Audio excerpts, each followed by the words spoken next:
In this story, an ambitious and brave knight is destined to die on the battlefield.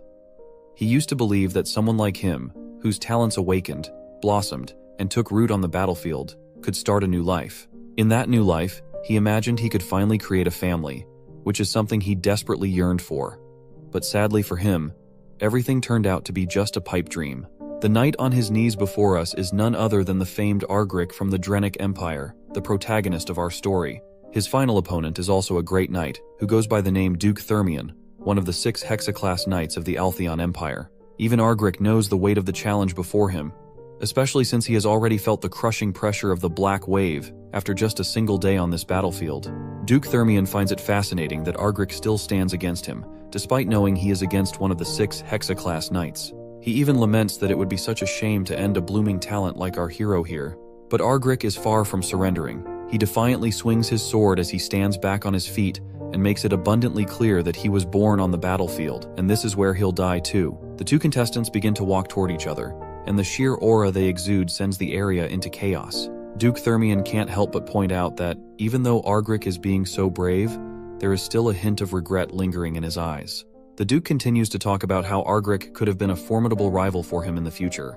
But then, he charges his sword with energy, rushing straight at our hero while expressing hope that, once he gets a new life, he will be able to let go of his regrets. With that, the Duke swings his sword, but before Argric kicks the bucket, he narrates that the war between the Drenic Empire and the Altheon Empire has lasted for many years. His mother was a victim of this war, and he was just a newborn when she died due to the chaos around them, leaving him alone in this tumultuous world as an orphan. While other children play with toys and read books, he struggled to contribute to the war and fight for his kingdom. After turning 14, he had to pick up the sword himself and was sent to his first battlefield. He fought bravely, and it was in this moment that his talents awakened. The mana core in his heart amplified his movements and senses to a level he could never have imagined before. He began rising through the ranks among the knights, and surprised everyone by harnessing 3 mana cores and becoming a quad core with 4 cores. His dream of joining the 5 Hexaclass Knights of the Empire was within reach. He finally had the opportunity he had been desperately wanting. He believed that this last war might finally bring him peace from his weary life. So, he fought his final battle valiantly, knowing he was on the brink of achieving everything he had ever dreamed of. That was until Duke Thermion arrived on the scene, and his mere presence sent everyone scattering. Back in the present, that first swing from Duke shatters Argric's sword into bits and pieces, and his dream instantly shattered before his eyes, and the next blow from the Duke pierced his heart, and he reflects how all he wanted to create a family, but he lost. The stab wound sends him flying across the battlefield, crashing hard onto the ground. The impact shatters the earth beneath him as he slides, leaving him bloodied and battered. As he begins to lose consciousness, everything fades to pitch black. But the veil of darkness lifts the moment he opens his eyes. The first thing he sees is husband and wife trying to play with him, or rather, they are trying to play with their child. Argric quickly starts losing his shit once he hears them calling him their child. His father quickly hoists him up, and with a broad smile over his face, he addresses him as Dane. He tells him he must become a fantastic spearman and follow in his father's footsteps. His mother, who goes by the name Lily Sogris, quickly yanks him out of his husband's arms, insisting he will become a fantastic assassin. The husband, Arkan Sogris, and his wife both argue about which career their son should pursue, while Argric feels timid and confused by the bickering. They are apparently traveling in the carriage toward their home, and they argue throughout their journey about the same thing. Lily believes that sneaking through the darkness to assassinate targets and slipping away untouched is a much cooler path, while the father insists that the spear is the most beautiful and complete martial art. Well, that's how it goes for our hero. Just when he had thought he was done for in that battlefield, he miraculously ends up reincarnating. The twist in his story is that he finds himself in the Altheon Empire, his enemy, as the youngest son of a certain count. Once the carriage finally hits the brakes as they enter the mansion grounds, his parents come to a middle ground and decide they'll teach him both skills. But Lily still has not given up, and annoyingly states that their son will become an assassin, while Arkan just laughs it off, insisting that Dane will become a spearman. The carriage driver shakes his head, signaling their arrival, and both parents are a bit confused that they're already there. I guess they must have lost track of time while arguing with each other. The husband quickly hops out of the carriage and decides to help his wife down as well. He extends his hand to her, and she feels a bit embarrassed, and asks him what if the members of the castle see them. He chuckles and replies that he's just trying to hold his wife's hand, so why would that even matter? With that, he escorts his beautiful wife out of the carriage, while Argric can't help but feel awkward watching his dad act like such a simp. But eventually, his awkwardness fades as his eyes widen after taking in the grandeur of the castle. Once they finally make their way inside, Lily can't help but notice how happy Dane seems to be back home. I mean, why wouldn't he be happy? With a house like this and parents that wealthy, it might be easier for his talents to spread their wings than he ever thought possible. 2 months pass since that day, and we find Lily chatting with her son, who has started to babble. She's thrilled that he's finally making sounds, while our boy is equally fascinated to experience this babbling firsthand, something he never got to hear before. You see, opportunities to meet young children were scarce during his time wandering on the battlefield. The few kids he did see were often wrapped in bandages, crying because they had nowhere to go. Many mourning for parents who slowly succumbed to destruction and faded away. So, compared to that, his new home is a fortunate and wealthy place, and he's relieved he won't be starving here at all. Suddenly, the father bursts through the room's door, enthusiastically stepping in with a spear in hand. He proudly announces that this is called a spear. It seems that our boy is not at all a fan of his father's enthusiastic side. He is having a hard time believing that this man is his father, who is the strongest Hexa-class spearman in the Empire, known as Arkan Sogris. Even though he does not look like a war hero at all, but he was in fact a war hero known as the Blue Whirlwind. His wife gets annoyed and starts pushing him away from the kid, asking how he could enter the child's room with something so sharp. The man begins to lose his cool under her intense gaze and timidly says he just wanted to show it to Dane. But she's giving off a deadly vibe, reminding him that didn't she tell him they wouldn't be teaching their son anything until he reached an appropriate age? Well, it's not surprising that this grown man is trembling in fear under her sharp gaze, because his wife is the best assassin in the Empire. Meanwhile, she argues that if he keeps this up, she's going to teach their son the basics of stealth while he's still young too. He tries to argue that everyone is doing early education these days. Even one of the famed magic houses, known as House Teleport, puts a staff next to a child the moment they're born. But his wife gets annoyed again and asks if the spear looks like a staff to him now. Meanwhile, our boy reflects and tells us that the reason his parents are putting so much importance on his future is that his 2 older sisters chose careers that have nothing to do with spear fighting or assassination. Noon arrives, and we see his 2 sisters playing around with their younger brother, making his cheeks look all sore. One of his sisters, Arabella, laughs and says he looks even cuter now with stuffed cheeks. Meanwhile, our boy narrates about Arabella and reveals that because of her talent in magic, she has been on the path of a mage since she was little. By 12, she was already a 3-chain class mage, and since the highest class for a mage is 9 chains, it means she's a genius who has already surpassed the entry level. Arabella then asks his little brother if he wants to learn magic with her later, saying she has gotten bored learning by herself every day and would be happy to teach her little brother a thing or two. While Arabella is full of energy, her sister Claire is totally the opposite. Nervous and composed, she timidly says she can teach him summoning, since it's a handy trick to have in your back pocket. Just like Arabella, Claire is a talented girl who excels in summoning. She successfully made her first summon at the age of 7 and can now handle 2 summons at once. Arabella then playfully tells Claire to touch him, insisting he's just too soft. But Claire seems wary about touching him, unsure if she should. Meanwhile, Dane is acting all cute and chummy, and reflects how he initially thought Claire didn't like him. Now he realizes it's more like she's feeling jealous because he's the youngest in the family now, stealing all the attention. Eventually, Claire extends her hand and gently touches his nose. She gets ecstatic and exclaims about how soft he really is. She touches him again and promises to teach him everything once he grows up. Dane can't help but find it a bit overwhelming how everyone wants to drill their own specialties into him. His father is a Hexa-class spearman. His mother is a talented assassin, though a retired one. And his eldest sister is a genius mage. Then there's Claire, who's also a genius summoner. The house of Count Sogres is the perfect noble family, the ideal family he always imagined. He wonders if there's even a point to seeking revenge in this new life. Sure, his death was regrettable, but that place was a battlefield. It's almost funny to think about taking revenge on someone who beat him fair and square. The entire family gathers in the hall, arguing among themselves and trying to convince each other how their specialties would suit Dane better. Watching this heartwarming chatter among his family brings a smile to Dane's face because this is the kind of family he's always hoped for, and he's glad he was born here. But when things start to escalate and everyone begins to fume at each other, he starts to doubt if this is what a harmonious family is really like. We then learn about the special ceremony that exists in the House of Sogres, which is known as the choosing ceremony. You see, when a child is born into the family and turns 1, various objects are placed on a table in front of them, and people try to predict the child's future based on what object they grab. Since a year has flown by, today is young Master Dane's turn, as he has already turned 1 year old, and he will choose his class. The gathered guests chat among themselves, noting how the young ladies became a mage and a summoner, and they wonder what young Master Dane will choose. They decide to make their way to the ceremony hall to find out what Dane will choose. Once the guests gather in the grand hall, we see that Dane is sitting near 4 different items, each belonging to a different class. As the crowd gathers around the table where Dane is sitting, his mother tells him he just needs to choose the one he likes. However, Dane doesn't look quite sure about what he should pick. He glances at his father, who is eagerly waiting for him to pick the spear. His father is smirking while thinking that little Dane will probably be drawn to the dragontail spear. Apparently this spearhead is made from rare ducran, and when mana is imbued in it, it becomes as sharp and heavy as the mana the user puts into it. On the other hand, his mother feels happy and proud while thinking that Dane is too handsome to become an assassin. Still, she's sure he'll end up choosing the dagger. This dagger isn't just any simple knife. It's called Nighthorn, and is made from ethereal ore, which can hold all the world's elements and store multiple different poisons. Just like their parents, Dane's sister is confident that he will become a great mage, and that he'll choose the pouch to keep the mage's legacy alive. This bag is also a special subspace pouch, an object that can only be used by mages or those with magical talent. On the other hand, Claire, with her usual timid expression, wonders if Dane can summon.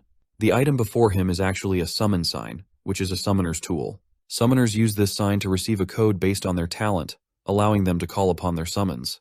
But Dane is feeling quite confused and unsure about what to do, because he can literally hear the thoughts of his family members. Eventually, he lets out a sigh and makes his final decision. He starts crawling toward the items, and the crowd's excitement rises with anticipation. As he picks up speed, his parents and siblings are absolutely overjoyed to see him moving, cheering him on in their own ways. His father tells him to choose something sturdy, while his mother encourages him to pick something short and sharp. As he gets closer, a yellow light begins to shimmer from all the items laid out on the table. Dane has no idea what's happening, and his family is just as clueless. On the other hand, the crowd smiles and gets excited as well as shocked when they realize that all of the 4 items just reacted, which is something unheard of. They can't help but admit that the young master seems like a generational genius after all. Meanwhile, Dane is just as bewildered by the situation. He recalls how he was a talented soldier in the battlefield, but in this life, he feels like he's on a whole other level. Little Arabella curiously asks her father what they should do since this has never happened before. But both their father and mother look just as lost, realizing that this means they need to teach him all 4 elements. Of course, this shocks the other 2 ladies, while Dane just smiles heartily in response. Time passes, and we find ourselves in the training hall, where we can hear weapons clashing. It turns out to be none other than Dane and his father. By the looks of it, our boy has grown a lot since we last saw him, which was only about 30 seconds ago, if I'm not mistaken. Arkin flashes a broad grin at his son for his good results, as Dane has perfectly polished the technique he taught him before. The boy thanks his father, and we learn that Dane has now turned 7. As they share a fun laugh, a man suddenly appears on the scene. Dane looks at him curiously, and we see that the man is presenting a spear. Seems like Arkin was clearly expecting the spear to arrive, and he promptly grabs it and offers it to Dane, telling him that this is his birthday gift. He explains that he was originally going to give it to him during the birthday banquet, but he wanted to give it to him before his mom's gift. Arkin further explains that he has been preparing this spear for 2 years, and that it was specially commissioned from a renowned craftsman in the capital. He then wishes him an early happy 7th birthday, and our boy eagerly drops his old stick and grabs the spear from his father, saying he'll use it because it's just so cool. He's really digging how the black handle and silver spearhead look together, and on top of that, it's surprisingly light. His father asks if he likes it, and he responds that he loves it. In fact, he's so excited that he starts fidgeting with it already. His father then asks if he knows the difference between a sword and a spear. Dane explains that with the spear's length, you can effectively keep opponents at a distance, and because of its small point of contact, it has a high attack efficiency. His father agrees, saying that's true, but warns him that as he gets stronger, it'll actually be harder to use than a sword. He points out the fundamental issue with spears. To attack, you need a minimum distance between you and your opponent, but he tells him not to worry about it too much since every weapon has its pros and cons. He explains that even swords, which are often called the perfect weapon, can be weak in certain situations. The son perks up at this, saying he'll keep that in mind. The father then starts spinning the spear in his hand and invites his son for a spar to show him something. Dane is absolutely boggled out of his mind to see the power radiating from his father. This is the first time he's witnessed the insane power flow of a hexaclass spearman, and the magic energy his dad is emitting is just overwhelming. After charging up, the father quickly thrusts the spear forward, and the space around the tip starts to distort. He explains that the reason for the distortion is that he released his magic power while thrusting the spear. This technique utilizes the trait of the core that focuses magic power in one place. The son mentions that he's heard about this from his sister, and explains that humans can exceed their physical abilities as the number of cores increases, meaning their limits can be pushed. He reflects on how, in his past, he had a quad core, and all this knowledge he has right now is from his previous life. Meanwhile, his father starts smiling broadly, thinking about how well his son has been studying, and reminds him that he now has 6 mana cores. Of course, our boy pretends to be shocked, but inside, he thinks about how, if he hadn't died, he could have achieved 6 cores as well. Then, his father encourages him to give his new spear a try. Dane looks a bit hesitant, but his father tells him to just relax his mind, forget his worries, and thrust the spear. The son agrees, and as he holds the spear, he reflects on how, in his past life, he had no interest in spears. After realizing his talent for swordsmanship, he had only used spears as a secondary option, but now, it's finally time for him to give it a try. After striking his stance, he closes his eyes, while his father reflects on how he's got a good form. He can't help but smile ear to ear because it took him 7 years to master this technique. But since his son is still so young, he wonders if he can even pull it off at all. But as soon as Dane thrusts the spear, reality shatters, completely subverting his father's expectations. He genuinely wasn't expecting this miracle to happen. He freaks out and begins to shout, asking his son how he knows so much. Once Dane finishes performing the technique, the man walks over to his son, laughing and saying he did an impressive job. Dane explains that at the moment he thrust the spear, he gathered magic power into one place and imbued it into the spearhead. When the magic power reached the spearhead, he cut off its flow. The father goes bonkers when he hears this and asks if he has formed a mana core. Dane replies yes, revealing that while he was reading a book about creating mana cores, he decided to try it out, and luckily, he was able to succeed. But of course he is lying, because the truth is that he formed it while practicing mana breathing. The father kneels down to get eye level with his son, unable to help but feel proud. He's sure that one day his son will become an extraordinary warrior. Dane just flashes a smile, while thinking in his head about all the surprises he has in store for the future that are sure to blow his father's mind. Meanwhile, the father wonders if his son will really become a mage, a spearman, an assassin, and a summoner all at once. As night falls, it's finally the start of Dane's 7th birthday. Guests are gathering in the castle, and the hall is filled with music and the clamor of laughter. Everyone is having the time of their lives. Duke Bout, the same guy who killed our boy in his past life, is also attending the party. Once he spots Arkan, he calls him over to catch up. Arkan addresses him with the title Duke, but Bout tells him to drop the formality and just talk like they usually do. As we know, Bout is from the greatest house of the Altheon Empire and the head of the Thermion Duchy. Arkan quickly dashes toward his friend and whispers that many people are watching them, so he needs to keep up the act of formality. The Duke tells him to do as he pleases and asks where his son is. That's when Arkan calls out to Dane and tells him to say hello to Duke Thermion. As soon as he hears the mention of Duke Thermion, Dane's mind flashes back into the past where he had the last encounter with this man. Once our boy finally appears before the Duke, he introduces himself as Dane Sugres and bows his head, saying it's an honor to meet him. The Duke laughs, impressed by the kid's manners, and asks his father if Dane is also learning to use a spear, to which Arkan replies that he is. At that moment, a little lady approaches Duke Bout from behind, and when Dane's eyes land on her, he is startled for a moment. The girl greets Count Sogres promptly, bowing her head to show her proper manners. She introduces herself as Layla Thermion, the youngest daughter of the Thermion Duchy. After this acquaintance, the celebration continued onward. The guests enjoyed the music and the beautiful evening. But this could not be said for Arkan Sogres and Bout Thermion, all because Baroness Thermion was still ill. And despite Bout's best efforts to find a cure or method to cure her, nothing worked.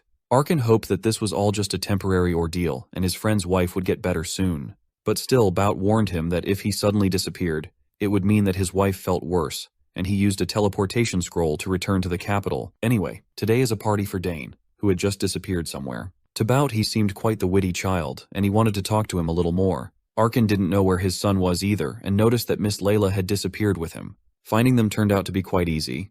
The two went for a walk together. They probably didn't like this boring party like dozens of others. But what the two were talking about was a mystery to their parents. In private, Layla was very talkative, and to be honest, she didn't like to follow her father to all these noble parties. But this time she was glad she had come. Layla had heard a lot about how handsome Dane was, but now he looked even better in the moonlight, and she liked this place. Dane was glad to hear that she liked it here. Unlike the capital, the Sogres family's territory was a nice and quiet place. That's why Layla envied him. At her house, there's always something going on. Nobles come every day with business and offers to her father. Sometimes even the imperial family shows up. And the most annoying thing is that every time someone comes, she has to dress in formal dress and go out to greet them. That's exactly what she just hates. Instead of all that, she'd like to wear something practical and simple and practice with her sword all day. Dane was surprised that such a small and seemingly harmless girl was practicing with a sword and not magic. He himself loved his quiet territory. It wasn't as lively as the capital, and it gives him a lot of free time to practice with his spear, which he just loves. Layla was surprised at first that he was using a spear, but then she remembered his father's nickname and everything fell into place. She had heard many times from her father how incredible Blue Whirlwind was, and since Dane is practicing so hard with the spear, it means he wants to join the academy too. However, that wasn't why Dane was practicing with the spear. Layla was surprised by this answer. For her to practice hard to join the academy was an obvious choice. She had heard that just getting in was incredibly difficult. Well, Dane didn't really doubt that he would get in, and he was only practicing because he wanted to be even better after he entered the academy. Layla couldn't believe his confidence, so she asked him what he would do if he failed to get in. Well, even in that case, our hero was not going to get upset and give up. Instead, he would just try again. And if even with the second attempt will not work, he will take it as an answer that this is not his way. Layla just couldn't believe such a casual attitude towards the future. So she asked him if he was afraid of upsetting his family and home. And of course, our hero was not concerned. Compared to the trials of his past life, it was nothing. Layla, on the other hand, had only to envy him. Her home considers failure to be unacceptable. Although Dane had lived surrounded by nobles for 7 years, he was still surprised at how petty nobles were for worrying about such stuff. As for Layla, he had no doubt that she would succeed. When she heard the encouraging words, she just lit up and gladly offered Dane to look at her swordsmanship skills. Our hero was a little surprised by such eagerness, but it was impossible to stop her when the opportunity to practice with a sword appeared on the horizon. Layla immediately asked where the training ground was, and Dane had to accompany her, hoping that nothing would happen there. On the training ground, Layla did not hold back and made move after move like an experienced swordsman. To a beginner's eye, her movements might have seemed perfect, but our hero was far from a beginner. Watching her movements, he had to admit that her transition from attack to defense and back flowed very smoothly, and the timings of her attacks were excellent. But there was one point. After a while, her movements stopped hitting the beat and lost their flow. Out of breath after the exercise, a satisfied Layla asked him what he thought of her movements. At first, Dane was not very honest and said that she acted fantastically and that he enjoyed watching her. Layla was quite pleased with this praise, but Dane decided to be honest with her. He noticed that she still had room to improve. For example, after the third form, Layla was taking a half step more than necessary. And then it happened again with subsequent forms. These repeated extra half steps then made the later sword forms feel slightly out of alignment. Such criticism left Layla speechless. It seemed like she was about to cry, and Dane was beginning to think that such criticism was too blatant for her. He even started to apologize for upsetting her, and even said that maybe he was wrong because he had seen the swordsman wielding the sword a long time ago. But he was worried for nothing. Layla quickly gained control of herself and gripped the sword tighter. Now she realized her mistake. Now she started repeating the training moves again, and this time they were perfect. Dane's advice was exactly the puzzle she was missing for perfection. Her joy and gratitude was unbounded. She even hugged Dane. Our hero tried to resist, but it didn't work so well. Layla was simply fascinated by how much he knew about swordsmanship. In an instant, he noticed what she had been doing wrong all this time, and what her teachers hadn't told her. She promised she would remember his help. Eventually, she let Dane go, nearly suffocating him in her arms. But then she almost chopped him with her sword. That little lady really needs a lesson in neatness. Dane was caught off guard by such a sudden hug, but you couldn't say he didn't like it. Of course, their moment of privacy was soon interrupted by the shouts of servants looking everywhere for them. They had rested enough from the banquet and were not going to hide, so they hurried back, so they wouldn't be found on the training ground. When they returned, Dane was the center of attention as his parents officially congratulated him on his birthday and the discovery of his first mana core, and of course they gave him a present. It was a brooch with the family crest, similar to the ones his older sisters had. His mother advised him to treasure the gift, for this brooch would now serve as a proof of his status and honor. After his parents, all the guests joined in the congratulations. Dane had now officially and truly earned the name Sogres, and no one present doubted that he would grow up to be a fine man like his father. Dane's parents were very happy, and so was little Dane himself, for it was the first time in his 2 lives that he had received such warm congratulations from so many people. Suddenly, the whole room shook. The guests started screaming and panicking, thinking it was either an earthquake or an enemy invasion. Dane also began to worry, but his father quickly reassured him that there was nothing to be frightened of. Arkan Sogres knew very well what was going on. Even though he had hoped that today would be a calm day, apparently his daughter didn't listen to him. Dane really didn't know that. Lightning bolts appeared near the very ceiling of the hall, and in a second, a portal appeared above the frightened guests. There was no end to the guests' bewilderment when a small figure flew out of that portal, who apparently laughed at the laws of physics, and landed on the floor without any trouble at all. It was Dane's older sister Arabella, and in her opinion, she wasn't late at all. The guests still couldn't lift their jaws from the floor, surprised that such a young lady could already use teleportation magic. Normally, to open even a small gate, one had to reach at least 5 chains. Dane did not admire her power at all, but rather was annoyed at how loud and flashy she was.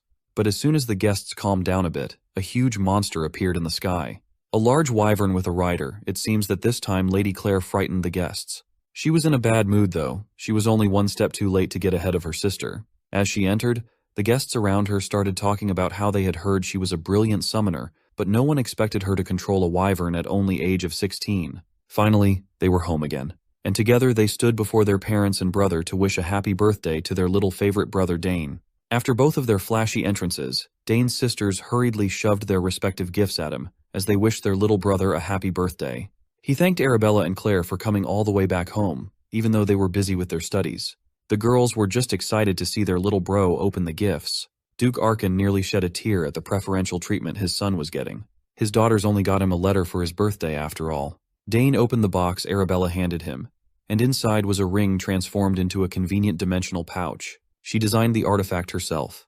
The subspace magic used in its crafting belonged to the highest chain. Arabella's esteemed professor applied it to the ring. It is common knowledge just how difficult it is to imbue subspace magic into any item. Arabella took the ring and adoringly took her brother's hand to put it on. She must have spent a lot of time designing an artifact capable of withstanding a whole subspace. She also applied Dane's genetic code to the ring, so no one else would be able to use it except her little bro. It's a one-of-a-kind item. Mommy Lily examined the ring and saw a small wave of mana running around the artifact, which meant it was made using the highest grade of magic stones. Arabella explained that all Dane had to do was imbue a bit of mana into the ring, and the subspace would be established. It's much more convenient than normal dimensional pouches. That fact alone made this an invaluable artifact. As far as Dane could remember, these types of tools were something only used by the wealthy on the battlefield. Only noble-born commanders and high-ranking magicians wielded such convenient power. The ring would also grow as he got older, adapting to his body. Dane tried to imbue his mana into the artifact, and a green portal opened in front of everyone. Duke Arkan was stunned to see his son do it so effortlessly. Claire, Duke Bout-Thermion, and Layla were flabbergasted at the radiant display of magic. Dane managed to open a subspace faster than Arabella had done years ago. He was a genius, there's no doubt about it. It would be a groundbreaking feat if he managed to cultivate both a mana core and a mage's circle at the same time. After the display of magic, Claire came up to her little bro and handed him her gift. Dane slowly opened the present while sincerely thanking his big sis. Inside the wooden box was a peculiar-looking egg laid on top of a soft cloth. Confused, he grabbed the egg and asked what it was. Claire panicked and warned him to be careful with it, as it was not an ordinary egg. Everyone in the family was also curious as to what this odd gift was, but Claire only revealed what it was to Dane. She whispered that it was a familiar. She got it by accident while she was trying to summon Decaron. Claire herself doesn't know what will hatch from it, but everyone in the world knows how precious a familiar could be. Dane tried to picture what this odd egg would give him. He had heard about familiars before. Unlike summons, they are an entirely different entity. A familiar summoned once can permanently remain in the real world. Claire asserted that Dane should keep this egg a secret until it hatches in the future. He promised that he would. All the whispering between the two irritated Arabella, who was feeling left out. As for Claire's instructions, Dane must make sure to pour his mana into the egg once in the morning and once in the evening to make it recognize him as its master.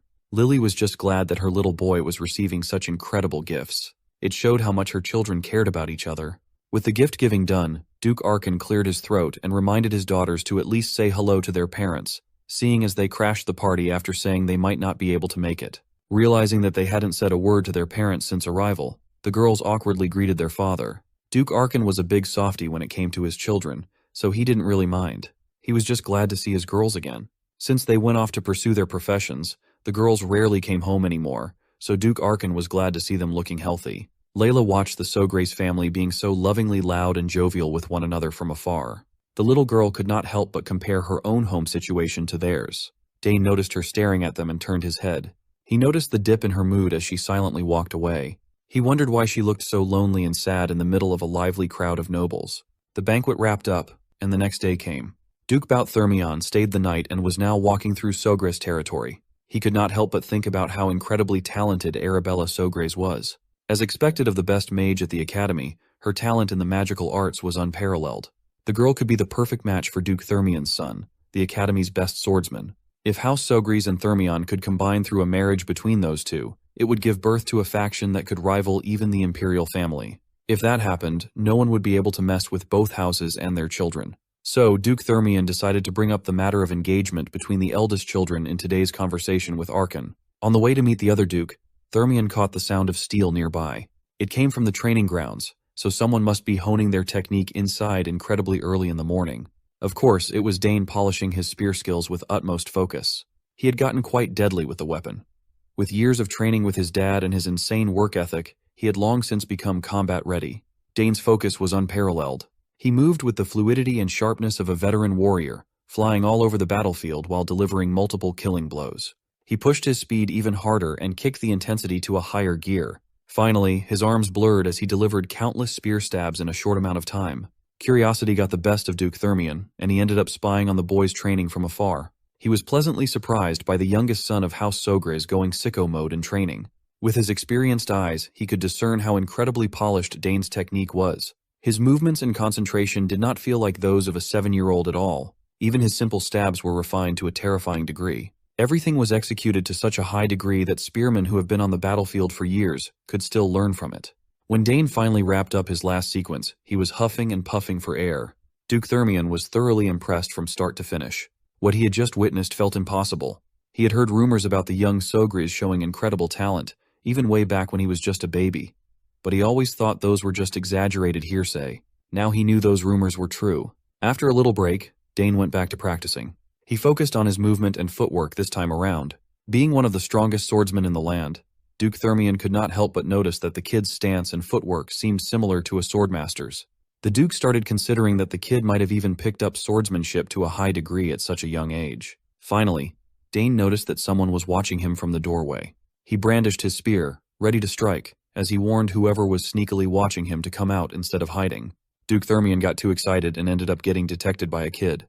It was not his proudest moment as a skilled warrior. The more he thought about Dane's movements, the more strangely familiar they felt. He was certain he had seen that same footwork somewhere before. The Duke had to reveal himself and apologize to Dane for eavesdropping on his private training session. He insisted he wasn't trying to do anything shady. Seeing as the eavesdropper was Duke Thermion, Dane felt bad for speaking out of turn. Even though he had been living in his current body for 7 years now, this man was still the one who defeated and killed him in his previous life. Remembering his etiquette training, Dane Sogris formally greeted the Duke. Duke Thermion confessed that he was mesmerized by the sight of the Rising Star's early morning training and apologized once more.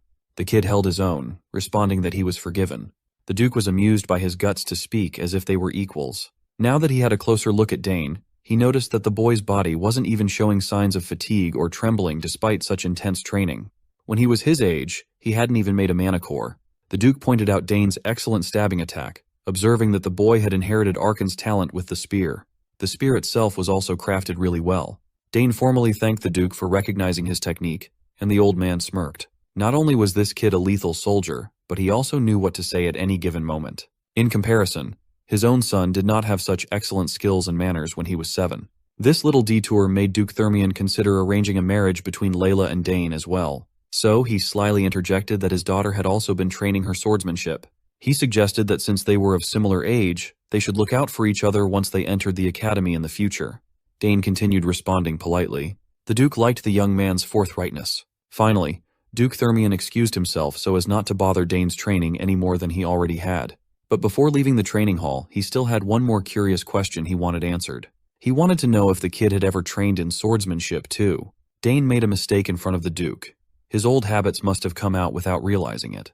Given Duke Thermion's discerning eyes, it's not surprising that he recognized the minuscule habits in one look. Dane answered that he had just read some textbooks on basic swordsmanship, but had never formally trained in it. The Duke still found it strange that he sensed something akin to raw battlefield sense in the kid.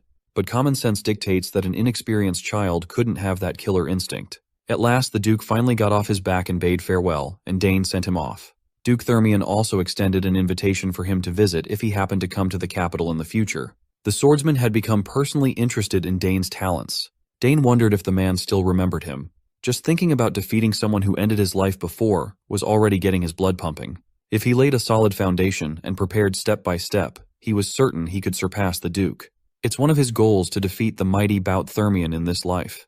Continuing with his training, Dane lost track of time, and Hernan, the attendant, had to fetch him. He was always watching the kid from the shadows, always ready to attend to his needs. With Hernan's faint presence, Dane reckoned that this guy could be talented enough to learn assassination and stealth skills. Today, everyone had been very busy preparing for the second banquet. Some of the nobles had already begun to arrive. In their location, gathering more than 30 noble families to arrive on the exact date was difficult. As for Dane's sisters, they had already opened a teleporter gate and went back to the academy together. It couldn't be helped as they had midterm exams soon. For now, it was about time for Dane to clean up and dress up too. He made a mental note to take a closer look at the gifts his sisters gave him last night. After his intense training, Dane was tended to and dressed up. He entered the family hall with his mom and dad and mingled with various nobles. Dane had to put his etiquette training into practice the whole night as he schmoozed with high society. He was paraded around as the birthday boy. Everyone's attention was fixed on him. Finally, he managed to get out of the banquet hall and breathe. The life of a noble was a tiring one. His schedule was more packed than usual as the birthday boy, but at least he could always find solace resting in their beautiful garden. Mr. Gardner had worked hard to cultivate this special place beautifully, the kind of beauty that gives peace. Dane looked at the flowers in full bloom, exploding with their unique colors as butterflies danced around. He remembered his oldest sister lecturing him about how flowers contain the most mana in nature. Since he had a little bit of time to kill, he might as well try and analyze the mana in these flowers. Dane closed his eyes and concentrated on the natural flow of magic in the air. Without opening his eyes, he began grasping the concept his sister explained to him. He started sensing the mana in the flowers. He had been training in multiple fields all at once but had not seen any noticeable development in mage magic and summoning magic. He was having a hard time picking and choosing what fields to devote his time to. Having too many talents could be troublesome at times like this.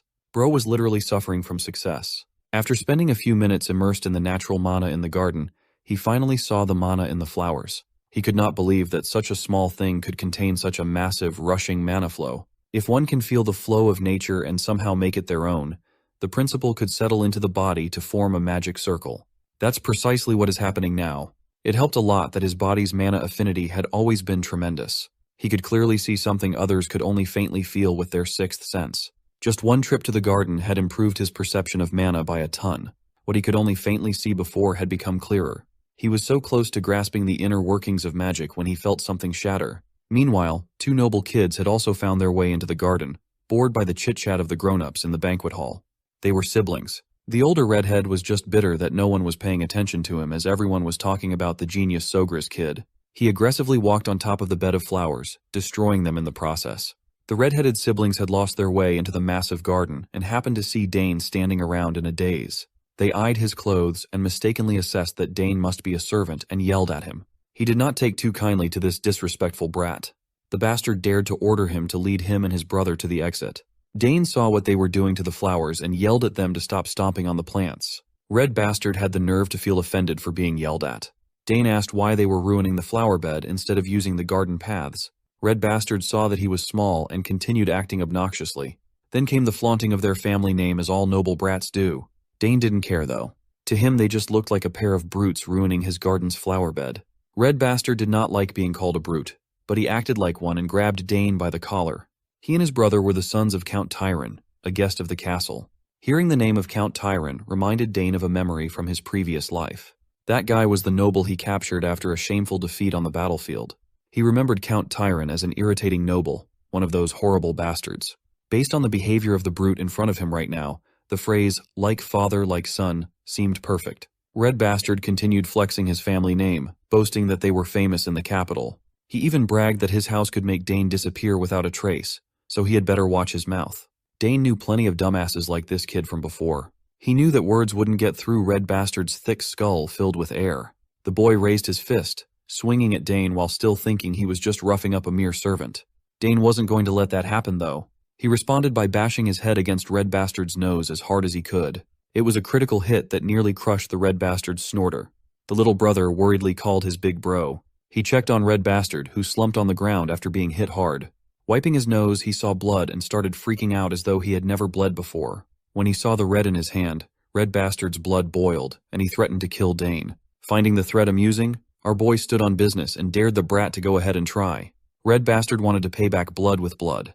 His little brother had some sense in him and wanted to stop his big bro, but Red Bastard was way too arrogant to be stopped. The brute launched a punch forward, and Dane nonchalantly dodged by, jumping back. It was a mismatch through and through. Dane was way too slippery for an amateur. While he let the Red Bastard tire out, he observed that the brat's footwork was too sloppy, as if he had never held a weapon in his life. Dane considered that the bastard might be a mage or a summoner. The barrage of punches continued, none of them even coming close to hitting a single strand of Dane's hair. Red Bastard's nose continued to bleed as his patience ran thin. Dane continued playing with his enemy using his superior footwork, and an idea came to his mind. Maybe he could harness the flow of magic he saw on the flower earlier and incorporate his will into it. If he succeeded, he should be able to compress that force into a physical form. He might as well use this opportunity to test it out in combat. The bastard's little brother watched on the sidelines with his mouth wide open. Dane planted his feet on the ground and started accumulating magic in his hands. He visualized a ball of raw mana and sent it hurtling toward the brat's stomach. The force was powerful enough to send Red Bastard painfully crashing onto the grass, making a mess of the concrete on the way. He screamed in agony, his body and ego bruised. Lil Bro checked on his loser Big Bro lying on the bed of flowers. Dane was more concerned about the flower bed he had just ruined than the bastard's well-being. But the Red Bastard was tenacious. He still had enough gas in the tank to stand back up. Seeing as Dane could use magic, Red Bastard demanded to know who Dane was. Lil Bro continued trying to discourage his Big Bro to no avail. His pride was too wounded to care about any fallout or trouble. Red Bastard beckoned the mana inside his body and started opening some sort of insidious portal. Dane was surprised to see the familiar sight. This type of magic belonged to summoners. The mana swirled and coalesced together until a translucent wolf started descending to the ground. The wolf looked bloodthirsty and predatory, with its snarling sharp fangs. Red Bastard laughed maniacally as he called his summon named Genpu. He finally introduced himself as Digron Tyron, ready to show Dane the consequences of messing with someone of his stature. Dane heard the brat ordered the wolf to tear him apart, but he was unimpressed by the mere wolf summon. It certainly felt lacking, as he had gotten used to seeing his sister Claire summoning fearsome beasts like her wyvern. Digron stood far away as Genpu lunged at the unmoving Dane. He just looked at the wolf in the eye and did not budge. Genpu must have sensed that he would suffer a horrible fate if he dared to go through with the attack. So, the wolf turned its tail and did a 180 spin. Its aura visibly changed as though the aggression against Dane had totally dissipated. The Tyron brothers were dumbfounded. Digron's pride, his summon, had seemingly turned against him. Right now, the big puppy was behaving as though he was subservient to Dane. Digron yelled at his summon to rip Dane's throat and end his life, but the orders fell on deaf ears. In response, the puppy started happily wagging its tail toward Dane. Sensing no ill will from the summoned beast, Dane gave the good boy some gentle pets. Even he had no clue how this turn of events happened. Now that he thought about it, even Claire's summons had always been friendly to him. Even the wyvern played with him sometimes. At that time, he simply thought that it was due to his blood ties with his sister. But in a situation like this, where there was no familiar relation, the summoned beast still behaved in a friendly manner. This could mean that he had an abnormally high favorability to all kinds of summoned beasts, or Genpu's favorability toward his bastard summoner had hit rock bottom. Digron could not understand what was happening. He had never heard of a summon betraying their master. Dane was just winning on every front, and he continued taunting Digron to come at him. Lil Bro was practically begging his big bro to stop embarrassing himself and accept the L to no avail. Digron's pathetic ass still wanted to fight, but Lil Bro really needed this fight to be over. The poor kid, caught up by his brother's foolishness, had peed his shorts in fear. Lil Bro cried, and Digron cursed him out for being an embarrassment. Dane added salt to the wound in their pride by pointing out the bathhouse in the basement of the main castle. Digron used his little brother's accident to get out of Dodge. As if he hadn't made enough of a fool of himself already, he ordered Dane to stay in the garden. Dane just stared at the pathetic loser with disgust. Digron did not even take his summon with him. Our boy continued hanging out in the garden, experimenting with his new understanding of mana. He tried to practice a trick that Claire taught him before. He identified what was left of the faint link between that bastard Digron and Genpu. He cut that thing off and carefully overwrote the link with his own magic. In doing so, the wolf and he became officially connected. A kid who hadn't done anything close to a proper summoning managed to pull off the intricate trick by just leveraging his high favorability with summoned beasts. Now, he had officially succeeded as a summoner. While he was basking in the glory of his success, Dane heard a familiarly annoying voice seemingly looking for him. Digron Tyron, the bratty bastard, actually called his daddy and snitched that he was bullied by some kid in the garden and pointed Dane out. The coward plugged his nose holes to stop the bleeding while bitching to his dad about being knocked around by Dane and canceling the link with his summon. Big boy Mogard Tyran stepped forward and introduced himself as the head of the Tyran Count family, one of the capital's great nobles, with gusto. He asked if Dane really messed up his son's face and forcefully stole his summon. Our boy was not one to back out in front of a pig, so he stood on business and owned what he did. He noticed that Mogard Tyran looked a lot fatter now than when he captured the pig as a prisoner. Peace times must be treating him really well, even though he was a disgrace on the battlefield. Mogard continued posturing as he asserted that he could not let this matter come to pass. Messing with his kids was something he could not overlook. The pig continued with his barrage of demanding questions and finally asked the kid to reveal his identity. Our boy held his head high and formally introduced himself as Dane Sogres, the youngest son of Arkan Sogres, the Lord of the South, and the head of the Sogres Count family. Boy gave them that Game of Thrones intro. This introduction stunned the trashy father and son duo. They had unknowingly offended the fucking birthday boy. They didn't know that they were messing with the famed rising star of the South. The Duke is quite bewildered by this unexpected encounter with the youngest son of House of Sogres. Speaking of great noble houses, he recalls how he was taken prisoner by that guy Argrick and had no significant contribution in the war, leaving every great noble laughing at him. Right now, he sees this as a perfect opportunity to maneuver the situation in his favor, intending to ruin the Count Sogres' name and use that as a pretext to demand mining rights. The nobles who once looked down on him will soon be bowing before him. With that in mind, the big brain fatty turns to our boy, asking if he's the birthday boy Dane. My guy just shakes his head in response and confirms it positively. The fatty is barely holding on to his frustration, because he definitely did not come here to celebrate the birthday of some brat. He then points at his shitty son, Digron, and asks Dane how he plans to repay the humiliation he caused his son. Not only did Dane injure his son, who is a guest invited by Sogres, but he also stole their summon, which is a grave crime. The shitty son also agrees with his equally shitty father, telling Dane that this is his last day. The fatty then also threatens our boy, stating that he's going to speak with Count Sogres personally and hold him accountable for his actions. Dane just acknowledges what the fatty is saying and further states that before heading toward his father, he wants his son to apologize first. Of course, the chubster starts fuming out of his mind, asking what the hell he's talking about, while his son grits his teeth in anger as well. But Dane makes it clear that while it's true he hit his son and hurt him, it was all in self-defense against a threat to his life. Plus, he emphasizes that he didn't steal their summon. Genpu chose to follow him. The trash son quickly pipes up, claiming that there's no way Genpu would do that, and tells his father that Dane is lying.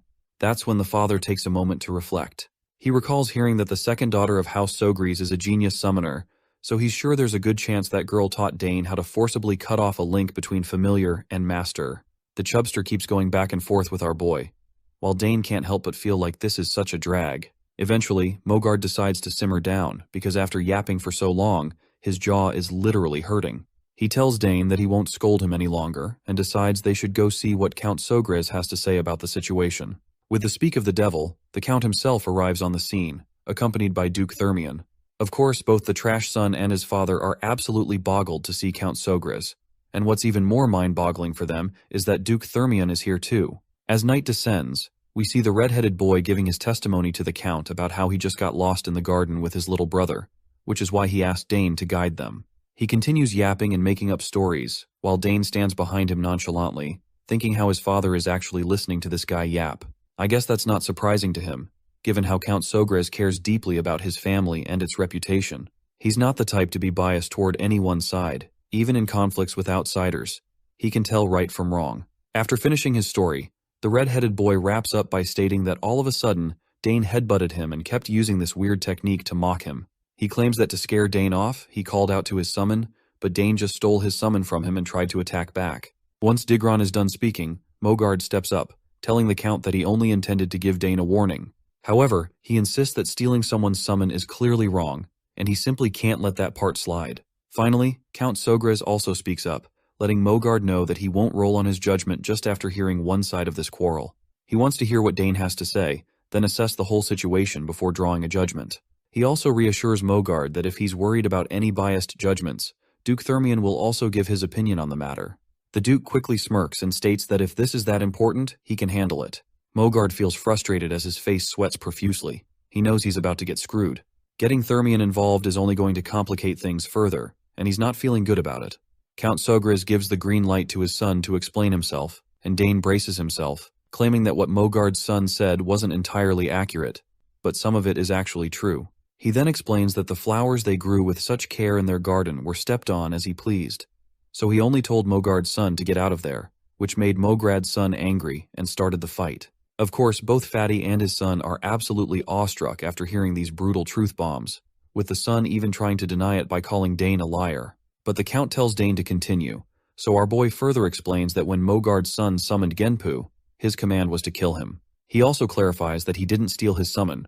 Rather, Genpu came to him first and saw his goodwill. The Duke is utterly bewildered to see how fluently this 7-year-old is speaking, with such grace and a proper choice of words. Dane, on the other hand, confirms once again that he never stole anyone's summon. Mogard loses his cool, stomping his feet on the ground and calling it nonsense. He claims it's impossible for a summon to submit to someone who isn't even a summoner, insisting that Dane must have used some shady technique to pull it off. But not surprisingly, Dane informs Mogard that he possesses an innate affinity with summons, and a summon that isn't close enough to its master could submit to someone like him as well. Mogard refuses to believe it, while our boy simply states that this is actually true.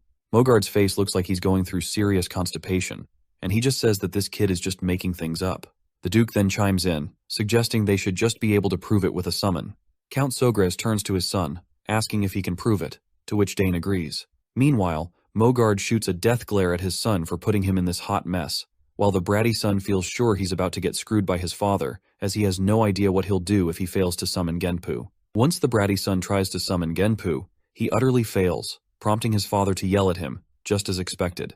On the other hand, Dane just smirks, thinking about how he has already severed the connection, so of course there's no way the boy could summon Genpu back.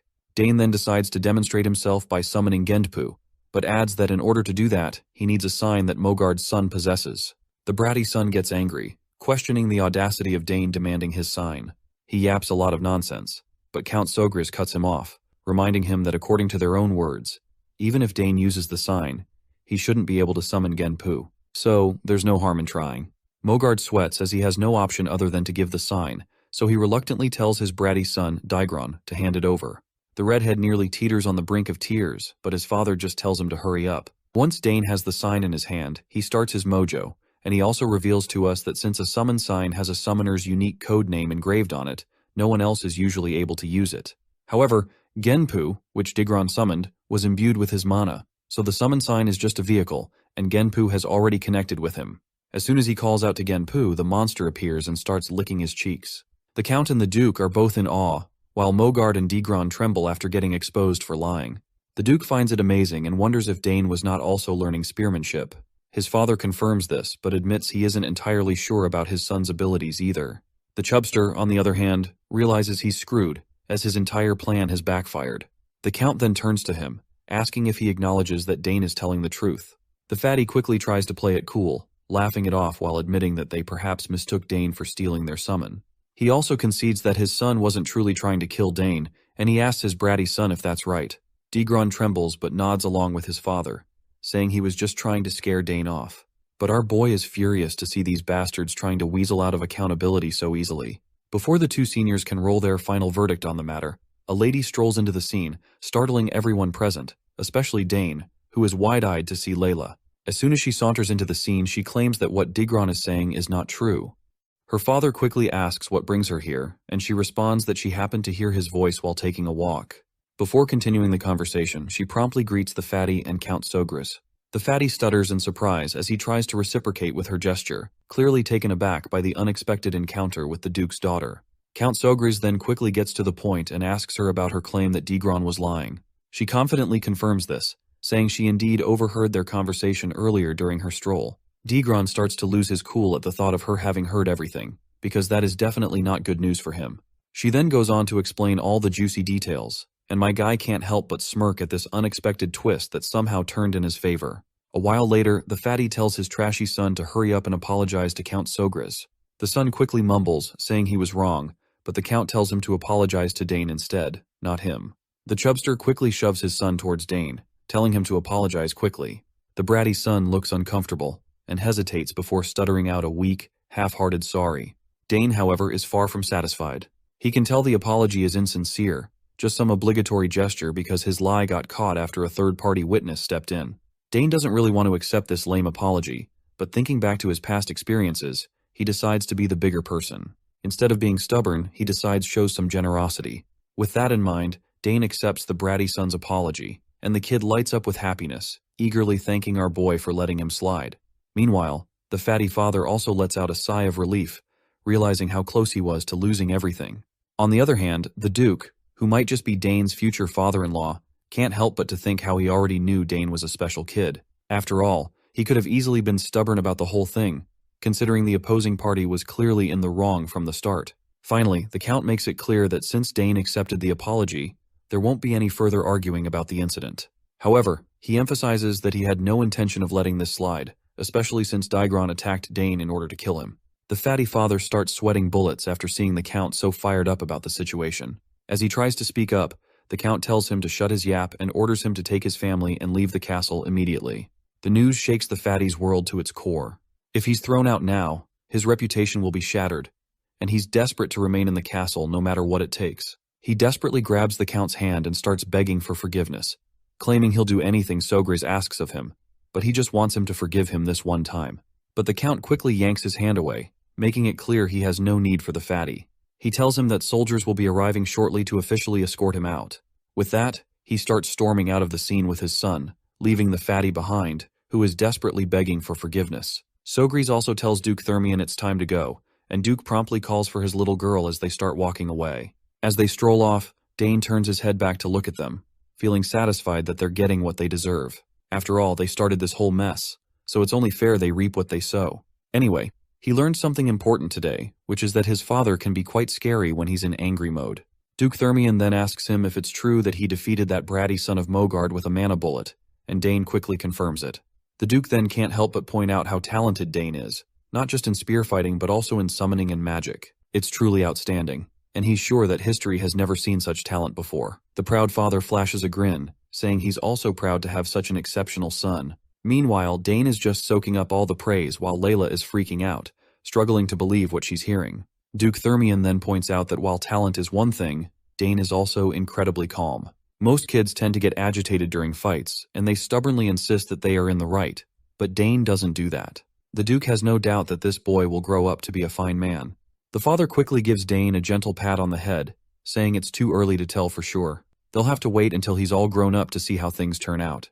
He also points out that it's all thanks to Layla that the incident was resolved peacefully. Without her testimony, things could have turned really ugly. Once Duke Thermion hears this, he's quite surprised that Sogris have such a positive view of Layla. He does not let this opportunity go to waste and tries to downplay her role in the incident, suggesting that if the Count acknowledges her so much, maybe they should start discussing their marriage. Of course, Sogris is startled to hear this, and he can see how eager the Duke is to marry his daughter. To dodge the bullet, he quickly shifts the conversation, noting that the sun is already setting and it's almost time for the banquet. With that, he bolts out of the scene, telling them that he will meet them in the hall. Thermion then also tells his daughter to take her time heading back with Dane. He quickly starts running after the Count, mentioning he wants to have a little chat with him, leaving the two kids behind. As they walk, Layla turns to our boy and asks why the summoned ignored its summoner and obeyed him instead. She claims she's seen famous summoners duel many times in the capital but has never witnessed anything like this. Dane shrugs and admits he's not sure either. It just kind of happened. Of course, Layla pouts annoyingly to see that Dane is intentionally hiding the truth, even though she's the one who helped him get out of that mess. But my guy remains nonchalant and reminds her that he also helped her, bringing up the time when he assisted her with her swordsmanship. Layla thinks back to that moment and reluctantly agrees that he's right. Finally, Dane decides that since they've helped each other once, they can do it again. He tells her she's free to ask him anything. Right away, the girl perks up in excitement as she exclaims that she wants to learn it right now. Dane is startled by her impatience and wonders what could be so urgent to learn. He asks her what she wants to learn, and she quickly tells him to teach her how to use a mana bullet. Dane asks her why she's so eager to learn the mana bullet, and Layla quickly responds that she wants to grow stronger and faster. She hopes to form at least 2 mana cores before entering the academy. Dane wonders why she's in such a rush since she's still so young. He gets the answer for his confusion as soon as she reveals that she wants to grow up quickly to make her mother happy. Her mother loves her a lot, and Layla is certain that becoming stronger would make her proud. Hearing her mention her mother, Dane recalls hearing adults talk about Countess Thermion being bedridden. With that in mind, I guess he has no choice but to help her. Layla bursts into a happy little dance and declares she's ready to start training tomorrow, though she would not mind starting training from tonight as well, especially since she is not sure how long she is going to stay here in the mansion. Dane just shakes his head and tells her she can start whenever she wants. He assures her that once she understands the flow of magic, learning the mana bullet won't be too difficult. Layla then eagerly asks what he'll want in return for teaching her. Dane falls silent, which makes it pretty clear that the request he has in his mind won't be as easy as just showing someone how to use magic bullets. The scene then transitions back to the banquet hall, where guests are whispering and murmuring among themselves about that fat father Tyron. They've heard that Count Tyron got kicked out of the castle, and they're all wondering what he did to deserve that. Some guests mention that Tyron's eldest son caused some kind of incident by picking a fight with the young master Dane and ended up getting taught a lesson. They chuckle among themselves, amused at the thought of the fat cat coming here only to be humiliated and embarrassed. Word has also spread that young Master Dane is an outstanding summoner. One guest wonders if that means the Sogra's house will now be a prestigious summoner house. However, another chimes in, saying that's not all. Young Master Dane can also use magic, which is something they're having a hard time believing. We then see this big mustachioed man introducing himself to Dane as Baron Opent. He asks our boy if he happens to know anything about the Opent territory in the east. Dane humbly bows his head in respect and replies that he's heard the territory is famously known for its grilled trout and sapphires. The man laughs heartily while admitting that Dane is absolutely right. He goes on to say that the Opent house's trout and sapphires are the best on the continent. He then shoves his daughter forward, saying he almost forgot to introduce her. The girl steps forward and introduces herself as Sylvia Opent and politely greets him.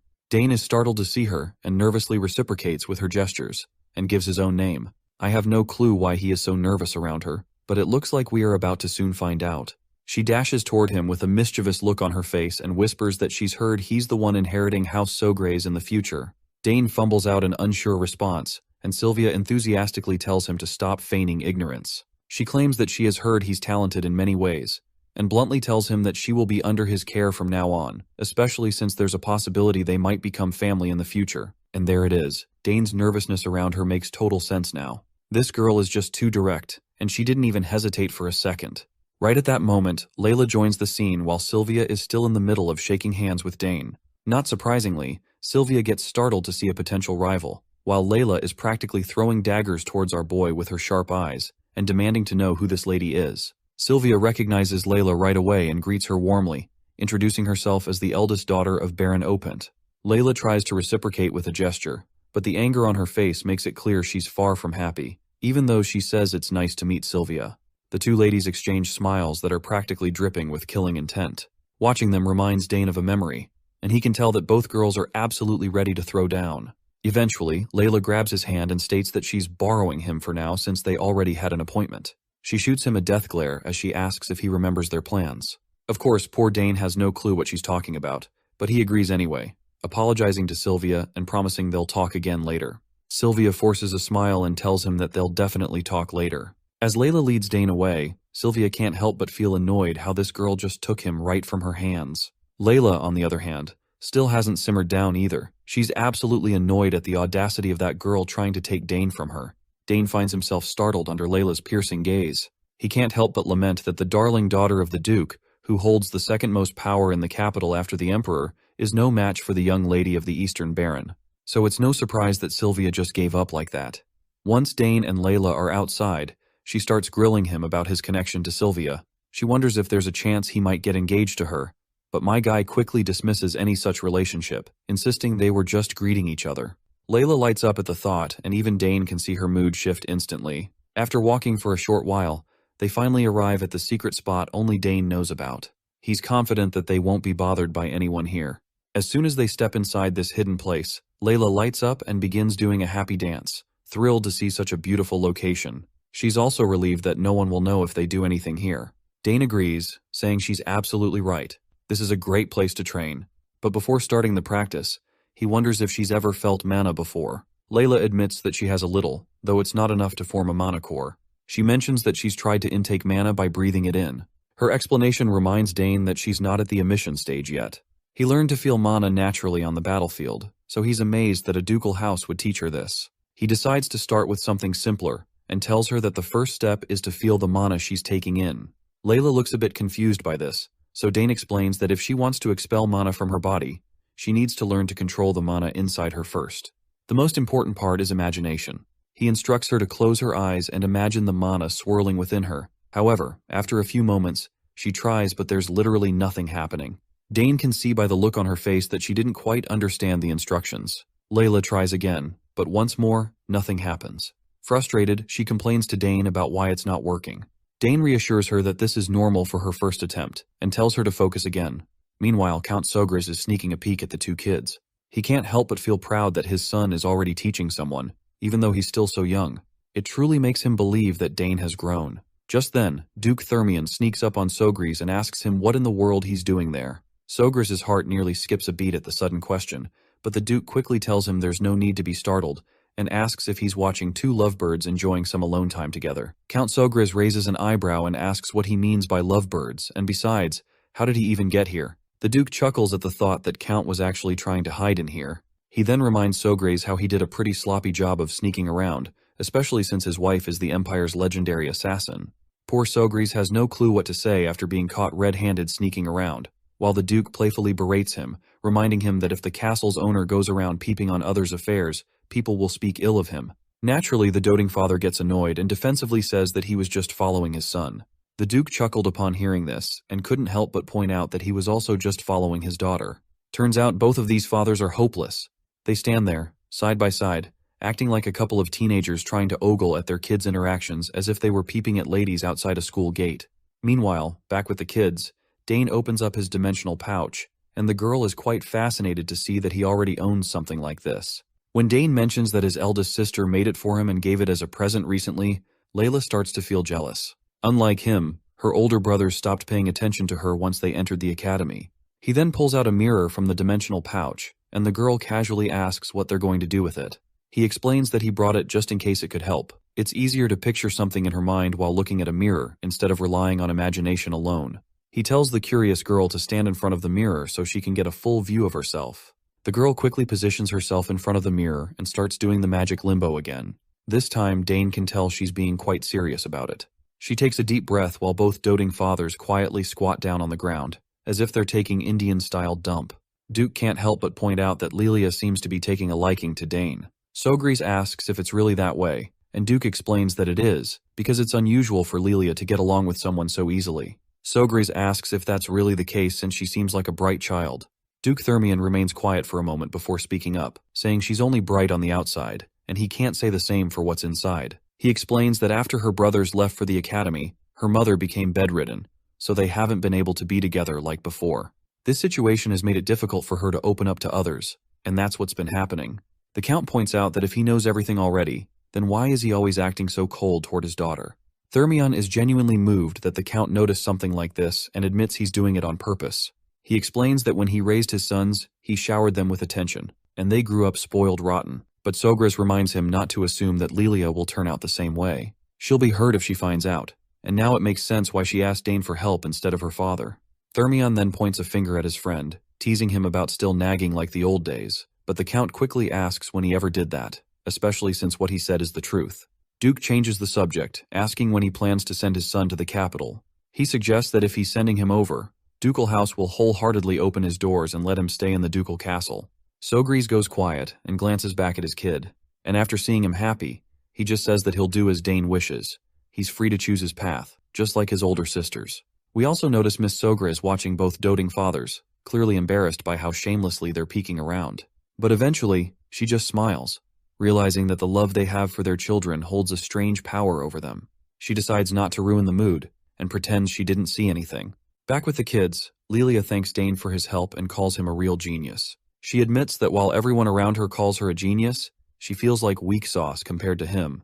While Dane nonchalantly looks around to see if both fathers have quietly left, he assures her that this is only the beginning, and she'll definitely grow stronger too. She then asks him if he's going to the academy, since it's the only place where all of the Empire's geniuses gather. To that, he says he's not sure yet, and he isn't convinced that he needs to go there since he can get pretty strong just by training alone. The girl starts to berate him for his narrow thinking, and reminds him that attending the academy for studying isn't everything. It's the gateway to forming his noble faction, and it's the best way to build connections from a young age. Dane is amazed that she's actually pretty smart for a 7-year-old, and understands how the real world works. He finally responds to her argument, saying he already knows about that, but he's just not interested in going to the academy yet. There's a mountain of books he hasn't read in the library, and he still has a lot to learn from his parents. Lilia acknowledges that this is true, but asks if he doesn't want to play with other kids his age, especially since she heard his older sisters are both attending the academy too. It seems like Dane is running out of arguments against her persistence, so he tries to brush her off by saying he's thinking of going in the future if he feels like it. She then tells him to visit her house once he plans to go to the capital, and that's how they promise to meet again. Speaking of meeting again, she remembers to ask him when he's going to make his request now that he has taught her how to use mana bullets. He simply shakes his head and states that he'll tell her when he goes to the capital. This shocks her, and she lets out a screeching roar of disbelief. Probably she is shocked that he is going to the capital after all. Finally, the day of her departure arrives. As Lilia's carriage starts rolling down the road, Dane looks at a stone-like object in his hand that was given to him by his future father-in-law. The scene transitions back to the moment when the Duke handed him this mysterious object. When Dane asks what it is, the father-in-law replies that it's his birthday present and hopes he'll like it. He further reveals that the symbols of their Thermian house are revenge, the sword, and the blacksmith, and the history of the house began with their progenitor, who was a blacksmith. Thanks to him, their house has the best forge in the Empire, in fact the best forge on the entire continent. All of the Thermian-made weapons that protect the Empire were crafted in that forge. Of course, our boy already knows all this because, according to his past knowledge, all the ores in the world can be found at that forge, and all sorts of mystical weapons and artifacts are created in the greatest forge on the continent. The father-in-law then reveals that if Dane presents the insignia at the forge, they will create a weapon of his choice for him. That's when we finally learn that this rock-like object is essentially an insignia, a certified check that proves the honor and skills of whoever holds it. Count Sogriz is absolutely boggled when he sees the Duke giving away such a precious insignia, something even the imperial family desires. The Duke simply pats his son-in-law on the head and tells him to grow well and help his father. His potential wife waves a last goodbye to him, and that's how they part ways. In the present moment, his mother squats down next to him, and after seeing his dejected face, she asks if he's upset that they left. He admits he is, saying she was practically his first friend. His mother reassures him that once he goes to the capital, he'll be able to meet her again and will even become more handsome, which will surely impress her. Well, I guess his mother is right, since he can't stay here forever, and he will have plenty of opportunities to see her again in the future. So he wishes her well until they meet again. Meanwhile, as the Duke travels in his carriage, his mind is still occupied with thoughts of Dane. He finds it strange that every time he looks at him, he is reminded of that warrior, Argyric, who showed the ability of a triple-class warrior at a young age. He's sure that if Argyric were still alive, he could have become one of the hexaclass knights of the Drenic Empire.